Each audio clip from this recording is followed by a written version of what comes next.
Waalaikumsalam Waalaikumsalam warahmatullahi wabarakatuh. warahmatullahi wabarakatuh. Ya, selamat siang. Hormati Pak Refli, Umum SPD sebagai observer pada siang ini. Izinkan saya Pak pada siang ini juga mau untuk pelaksanaan PPL ini akan sesuai rambu-rambu yang ada di RPP Pak Bapak sendiri. Silakan Pak. Ya baik, terima kasih Pak. Saya lanjut ya. Assalamualaikum warahmatullahi wabarakatuh. Ya lanjut saja Pak. Waalaikumsalam warahmatullahi wabarakatuh. Anak-anak, bagaimana kabarnya? Bayu, Amanda, terus Intan, bagaimana kabarnya? Baik. Ya, sehat ya, alhamdulillah ya. Nah, pada pertemuan ini kita bersyukur kepada Tuhan, kita masih diberi kesehatan ya dan kesempatan untuk bisa hadir. Walaupun hanya melalui virtual, melalui dunia maya, tapi kita tetap syukur itu. Nah, mengawali kegiatan kita pada hari ini, mari kita berdoa ya. Nah, berdoa dipimpin oleh Ibu Kuta ya, kepada adik Bayu memimpin doa teman-temannya.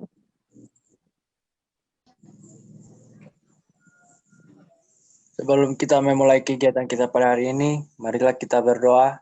Berdoa dimulai.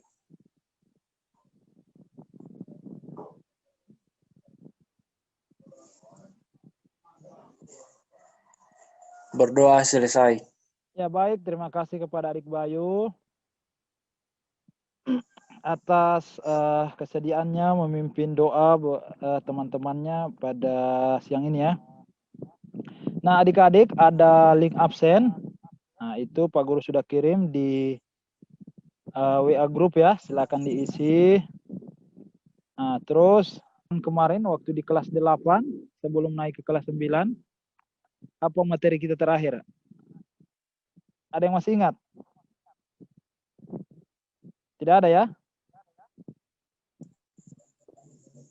Yang pertama itu kita membahas tentang dinamika perwujudan Pancasila sebagai dasar negara dan pandangan hidup bangsa.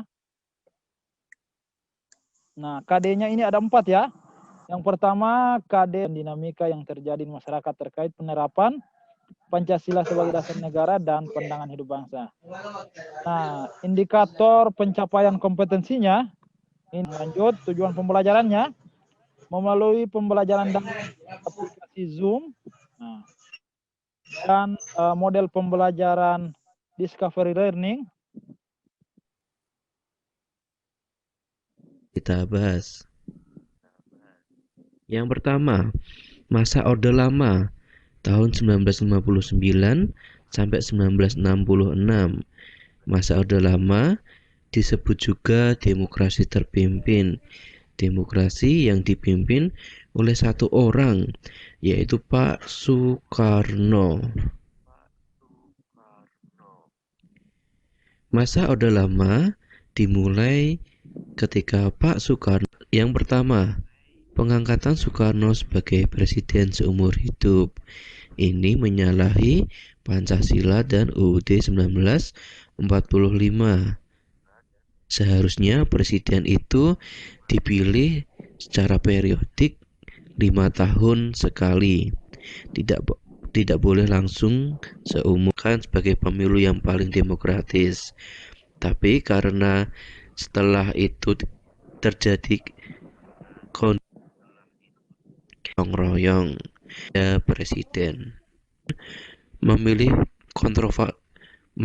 melakukan konfrontasi dengan Federasi Malaysia. Kemudian yang kelima, percobaan pemberlakukan Nasakom, nasionalis, agama, dan komunis.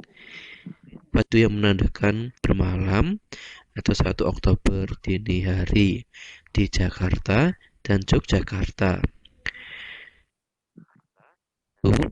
Banyak terjadi bentrok antara itu, memerintahkan Pak Harto dengan mandat yang dianggap Masa Orde Baru diawali dengan pelantikan Soeharto sebagai Presiden Indonesia yang dibatasi oleh, contohnya Kompas, Tempo itu pernah dibredel karena memberitakan hal-hal yang kurang disukai oleh Pak Indonesia. Partai politik yaitu PDI, Partai Demokrat. Karena yang memenangkan Partai Golkar, maka siswa turun ke jalan untuk memaksa itu masuk ke Pancasila karena Indonesia masuki masa keterbukaan. Sekian video singkat kali ini, semoga bermanfaat. Sampai jumpa pada video selanjutnya. Ya, itu video. Nah, sekarang kegiatan adik-adik. Nah, saya persilakan untuk mengajukan beberapa pertanyaan.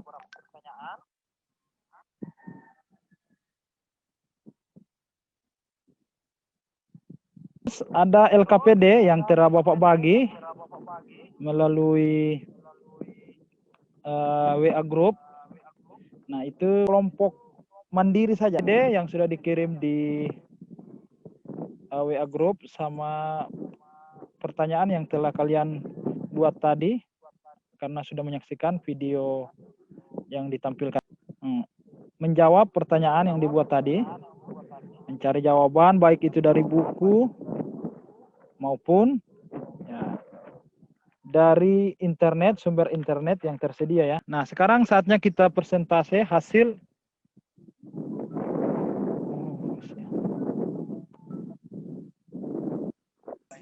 Assalamualaikum warahmatullahi wabarakatuh. Waalaikumsalam warahmatullahi wabarakatuh. Jadi, saya akan membacakan hasil dari tugas PPKN yang telah saya cari jawabannya melalui sumber internet, yaitu yang pertama, masa Orde Lama ini merupakan pencarian dari penerapan Pancasila dalam sistem kenegaraan.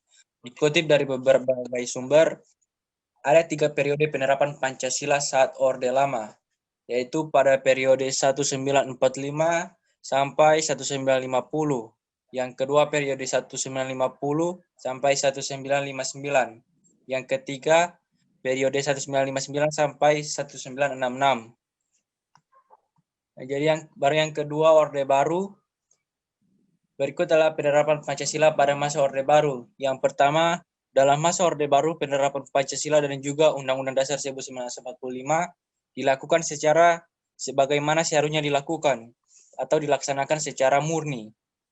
Yang kedua, dalam menjalankan masa pemerintahan di masa Orde Baru, pemerintahan pada waktu itu berhasil aspek yakni ekonomi, sosial, hukum mungkin. Sekian dari saya. Baik, terima kasih. Tadi kan sudah dipaparkan ya, itu akan dikumpulkan melalui WA Group nanti Bayu ya, bisa melalui foto itu dikirim ke WA Group atau ke WA pribadi Pak Guru. Apa manfaatnya?